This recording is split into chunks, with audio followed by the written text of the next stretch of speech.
అప్పుల బాధలు వెంటాడుతున్నాయా? అయితే 6 జేవిఆర్ వారి జాతిరత్నాలు ధరించండి. హాయ్, వెల్కమ్ టు మనం టీవీ. నేను మీ మనోజ్. నెల్లూరు రూరల్ ఎమ్మెల్యే కోటంరెడ్డి శ్రీధర్ రెడ్డిపై హత్యాయత్నం, దాని ఒక పెద్ద సీన్ క్రియేట్ చేశారు. దానికి సంబంధించిన వీడియో కూడా సోషల్ మీడియాలో తెగ వైరల్ అయింది. మరి అసలు ఆయన ఏమి ఫ్యాక్షనిజం బ్యాక్గ్రౌండ్ ఉన్న వ్యక్తి కాదు. రాజకీయంగా అన్ని విభేదాలు, అంతమంది శత్రువులు ఉన్న వ్యక్తి అయితే అసలు కాదు. మరి అలాంటి సున్నితమైన వ్యక్తి మీద ఎందుకు ఒక ప్లాన్ జరిగింది? ఆయన్ని చంపితే డబ్బే డబ్బు అనే వీడియో ఇప్పుడు ఎందుకు వైరల్ అవుతుంది? మాట్లాడదాం. మనతో పాటు జాయిన్ అయ్యారు Janasena spokesperson and high court advocate Rajani గారు. నమస్కారం అండి.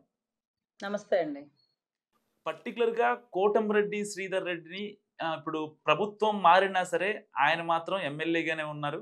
సో ఆయన ఇప్పుడు ఎందుకు టార్గెట్ అయ్యారంటే ఏం చెప్తారు మేడం? సార్, ఈ కోటంరెడ్డి శ్రీధర్ రెడ్డి గారు గతంలో వైసీపీలో ఉన్నప్పుడే ఆయన వైసీపీ నుంచి బయటకు వచ్చి ధైర్యంగా పోరాడినారు.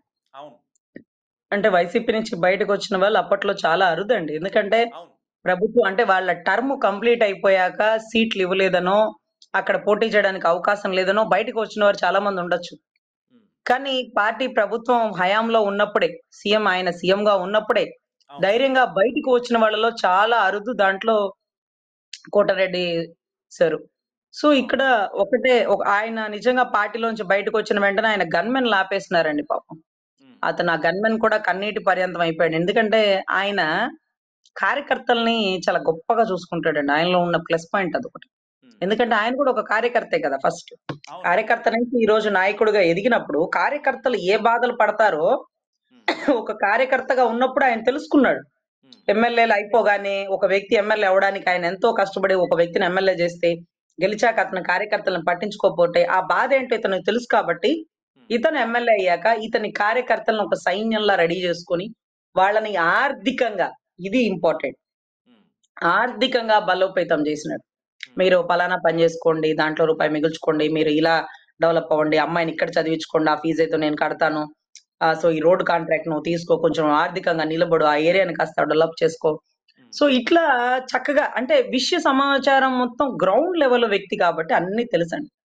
రాజకీయాలు తెలుసు, గొడవలు తెలుసు, కొట్లాట్లు తెలుసు, అన్ని తెలుసు. ఒక వ్యక్తి అచ్చంగా రాజకీయం చేసేవాడికి ఈ కుట్ర కోణాలన్నీ తెలియకపోతే చాలా కష్టం అండి. కానీ ఆయన చుట్టుపక్కల ఉండే వ్యక్తుల్ని ఎంతో మందిని చూసినారు కాబట్టి ఆయన అవలీలగా ఒక వ్యక్తి గురించి అంచనా వేయగలడు.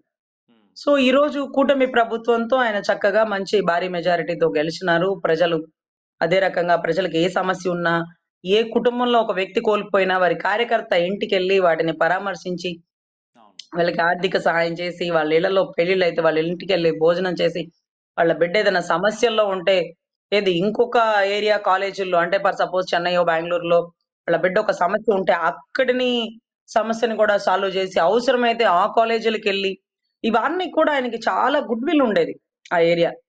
సో ఇప్పుడు కూడా ఎవరో చంపడానికి ప్రయత్నిస్తున్నారు అంటే ప్రభుత్వాలు ఆయన మీద కాన్సంట్రేషన్ చేసి అటువంటివి ఏమన్నా ఉంటే పారద్రోలాలి అనేది ఎంత ఇంపార్టెంటో, ఆయన చుట్టూ ఉండే సైన్యం శకట వ్యూహం పన్నగల సైన్యం అండి. ఆయనకి ఏ ఇబ్బంది జరగకుండా చూడగల సైన్యం.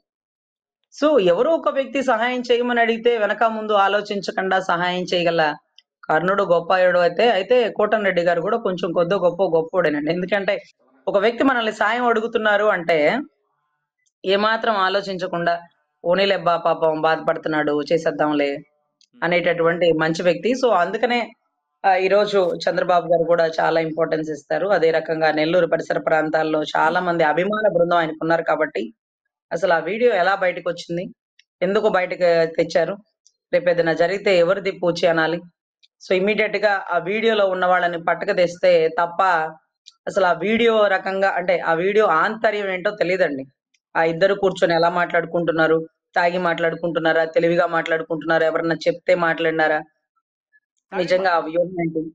ఇవన్నీ కూడా స్టెప్ బై స్టెప్ వెలుగులోకి రావాలంటే వాళ్ళందరూ పడుకొని ఉన్నారు, మంచి రిలాక్స్డ్ మోడ్ లో నలుగురు కూర్చొని ఉన్నారు, ఇద్దరేమో తప్పతాగి పడిపోయేలాగా మాట్లాడుకుంటున్న పరిస్థితి వాళ్ళు మాట్లాడుతున్నారు. బట్ వీళ్ళందరూ ఆ పొజిషన్ లో ఉంటే ఆ వాటిని వీడియో తీసినోడు ఎవడో అతను చాలా ఇంపార్టెంట్.